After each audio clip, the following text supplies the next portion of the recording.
Kimberly Parker and her husband Elahu once had a bright future. They were deeply in love, and the dreams ahead seemed endless.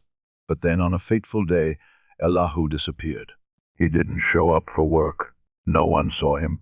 His phone was silent, not a single trace. The police got involved. Theories were raised. Had he left on his own? Was he kidnapped? Had he met with a mysterious accident?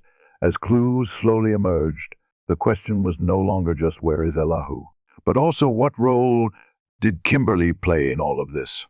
Louisville, Texas, July 31, 2000.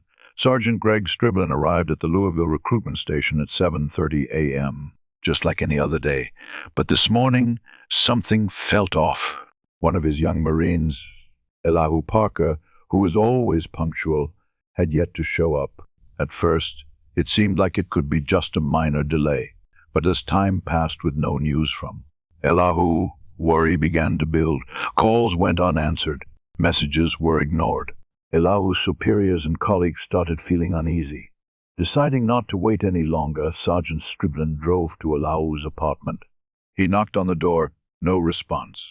An eerie silence filled the air. Without hesitation, Striblin tried the doorknob and found it unlocked. He stepped inside cautiously. The apartment looked normal, but then something made him stop in his tracks. The TV was still on. A chilling sensation crept down his spine. Looking around, he noticed the security system of the apartment complex. The uneasy feeling in his gut grew stronger.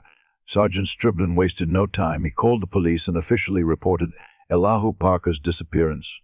But when the police reached out to Kimberly Parker, Elahu's wife, her reaction left everyone stunned. She did not seem worried about her missing husband. The only thing Kimberly cared about was not where Elahu was, but where his car had gone. Born in 1977, Kimberly Hawkins grew up in a peaceful childhood in San Diego. She was a hard-working, sociable girl with good academic performance.